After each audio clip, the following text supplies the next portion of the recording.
కడుపుకు అన్నం తింటున్నావా, గుడ్డు తింటున్నావా?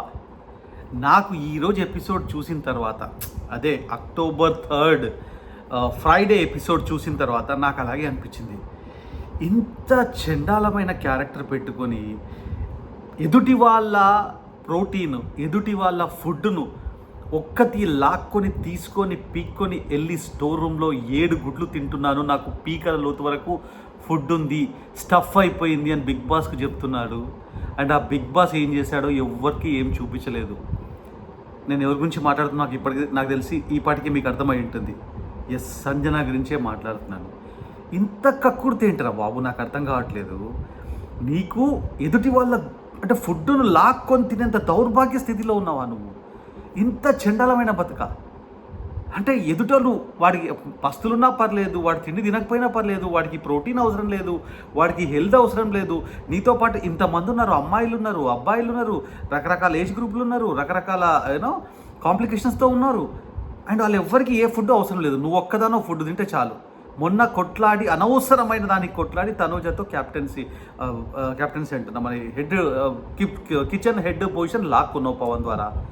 అండ్ ఈరోజు కక్కుర్తి అంటే కక్కుర్తి. ఇంత కక్కుర్తి నా జీవితంలో ఏ బిగ్ బాస్ సీజన్లో నేను ఎవరిని చూడలేదు, ఇంత కక్కుర్తి మనిషిని. అంటే ఆమె దగ్గర ఆడడానికి టాలెంట్ లేదు, శక్తి లేదు, నిన్న చూసాము. అండ్ కంటెంట్ ఇవ్వడానికి ఇంకా వేరే దారేం కనిపించట్లేదు ఆవిడకి. మళ్ళీ సిగ్గు లేకుండా జనాల ముందల బిగ్ బాస్ కెమెరా ముందర వచ్చి ఇంత పెద్ద బోర్డు ఇవ్వకండి సార్, చిన్న స్టిక్కర్ ఇవ్వండి నాకు, దొంగలు ఉన్నారు అనేది మాట్లాడుతుంది.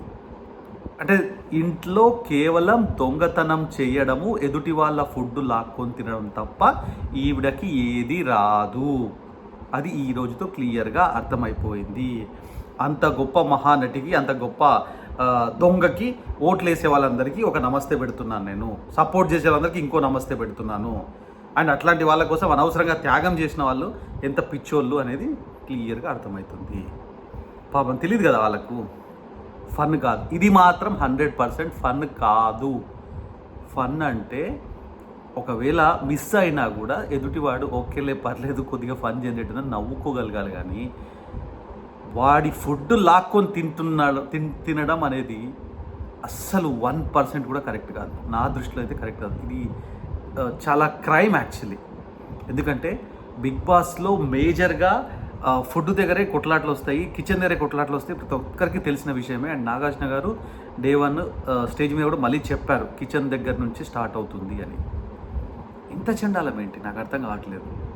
ఇదేనా మళ్ళీ హీరోయిన్, లేకపోతే గొప్ప ఆర్టిస్టు, లేకపోతే పెద్ద వాల్యూస్ ఉన్న ఆవిడ వాంటెడ్లీ చేస్తుందండి, వాంటెడ్లీ తింటుంది, వాంటెడ్లీ లాక్కెళ్ళి తింటుంది. అంటే నీ హెల్త్ కండిషన్ బాగాలేదు, ఓకే అగ్రీడ్. నీ హెల్త్ కండిషన్ బాగాలేదు అన్నప్పుడు డాక్టర్ దగ్గర చూపించుకోండి మీరు. లేకపోతే బిగ్ బాస్కి ఎందుకు వచ్చారు? ఫుడ్ దొరకదని తెలియదా బిగ్ బాస్లో మీకు? అంటే ఇలా ఎదుటి వాళ్ళ ఫుడ్ లాక్కొని తిందామని చెప్పేసి వచ్చేసారు బిగ్ బాస్కి. ఏముందిలే లాక్కొని తింటే ఎవడేమనుకుంటాడులే, మా అంటే కొద్దిసేపు అరుచుకుంటారు, వాళ్ళు కొట్లాడుకుంటారు, ఇంకేదో చేస్తారు, ఏం పిక్తారులే అని అనుకుంటున్నారా? ఏం బతకండి ఇది. నా హెడ్డింగ్ చూసి నాకు చెప్పాలనిపించింది, నేను చెప్తున్నాను. అయిపోయింది ఈ సబ్జెక్ట్ ఇక్కడితో వదిలేస్తున్నాను. ఇంత గలీజ్ బతుకు నేను ఎంతవరకు చూడలేదు. అంతే. నెంబర్ 1. నెంబర్ 2, క్యాప్టెన్సీ టాస్క్ అనేది అంటే బిగ్ బాస్ కంటిన్యూస్గా ఫాలో అవుతున్న వాళ్ళకి ఎవరికైనా తెలిసిన విషయం ఏంటంటే క్యాప్టెన్సీ టాస్క్ అనేది ప్రెస్టీజియస్ టాస్క్. ప్రతి ఒక్కడు చాలా అంటే చాలా సీరియస్గా వాడి స్ట్రాటజీలు వేసుకుంటారు, వాళ్ళకి సపోర్ట్ చేసే వాళ్ళని సపోర్ట్ చేసుకుంటారు. ఇది అందరికి తెలిసిన విషయమే. శ్రీజ ఏమంది, నేను కనుక ఫస్ట్ వెళ్తే కళ్యాణ్ రీతు చౌదరిని తీసేస్తాను అన్నట్టు మాట్లాడింది. ఎవరితో? పవన్తో. పవన్ ఏం చెప్పాడు, నా ఫస్ట్ సపోర్ట్ రీతుకి, సెకండ్ సపోర్ట్ కళ్యాణ్కి అన్నాడు. సో ఫస్ట్ వెళ్ళాడు, పవన్ పట్టుకున్నాడు, రీతుకి సపోర్ట్ చేశాడు, కళ్యాణ్ని తీసేశాడు. ఎందుకంటే సెకండ్ టైము పవన్ అనేవాడు ఆడ వచ్చి గంట కొట్టినా కొట్టకపోయినా పక్కకు తప్పుకోవాల్సి వచ్చింది. కాబట్టి వేరే వాళ్ళు వచ్చి ఎవ్వరు గంట కొట్టినా కూడా కళ్యాణ్ పవరు కళ్యాణ్కి ఏదైతే స్ట్రాంగ్గా ఉన్నాడో మనిషి ఫిజికల్గా, అదని లాక్కెళ్ళి ఆ బాక్స్ని తీసుకెళ్ళి అక్కడ పెడతాడు. కాబట్టి స్ట్రాంగెస్ట్ క్యాండిడేట్ని తీసేశాడు పవన్. అందులో తప్పే ఉంది? ఓకే ఫ్రెండ్ అంటావా? ఓకే చెప్తున్నాడు కదా క్లియర్గా. శ్రీధర్ చెప్తుంది, నువ్వు నాకు ఫస్ట్, నువ్వు నా ప్రయారిటీ, నువ్వు ప్రయారిటీ. అట్లే పవన్ కూడా డిమాండ్ పవన్ కూడా రీతు చౌదరి ఫస్ట్ ప్రయారిటీ, నువ్వు సెకండ్ ప్రయారిటీ. సో అందుకే కాబట్టి నువ్వు తీసేశాడు. పోనీ మీ ముగ్గురు లేదా మీ నలుగురు పిచ్చోల్లాగా మీలో మీరు కొట్లాడుకొని ఆ పాత కాలంలో ఒక స్టోరీ ఉంటుంది కదా, 2 కోతులు కొట్లాడుకొని కొబ్బరి చిప్ప మూడో కోతికి ఏదో దొరికింది లేదా ఇంకెవరికి దొరికింది అంటారు, 2 పిల్లలు కొట్లాడుకొని సంథింగ్ ఏదో అలాగా మీరు నలుగురు మీలో మీరు కొట్టుకొని లాస్ట్కి తీసుకెళ్ళి ఎవరి చేతిలో పెట్టారు? Ramu Rathod. Of course Ramu Rathod as a person he's absolutely super and he deserves it. And Bharani చాలా క్రిస్టల్ క్లియర్గా సపోర్ట్ చేస్తున్నాను అని చెప్పి రీతుకు చెప్పి మరీ చేస్తున్నాడు. And it's true, really true. అంటే ఫస్ట్ నుంచి కూడా భరణికి రాము రాథోడ్ అంటే కొద్దిగా సాఫ్ట్ కార్నర్ ఉంది. సో రాము రాథోడ్కి సపోర్ట్ చేశాడు, కెప్టెన్ అయి కూర్చున్నాడు. దానికి మోసం చేశావు, ద్రోహం చేశావు, అన్యాయం చేశావు, పొద్దు నుంచి విపరీతమైన ప్రోమోలు, బిల్డప్లు, అబ్బో బిగ్ బాస్ చాలా చూసాం. నమస్తే. నాకు ఆ విషయం మీద అసలు డిస్కషన్ పాయింటే లేదు అక్కడ. ఎవరైనా దాని మీద డిస్కస్ చేస్తుంటే దాని పిచ్చోళ్ళు అంటారు, బిట్రియల్ అంట. అండ్ సోషల్ మీడియాలో సోకాల్డ్ గొప్ప గొప్ప మేధావులంతా రివ్యూలు ఇచ్చిలంట, మోసము, దగ, కుట్ర, ఇంకోటి, అబ్బో వాడి గ్రాఫ్ పెరిగిపోయింది, వీడి గ్రాఫ్ తగ్గిపోయింది.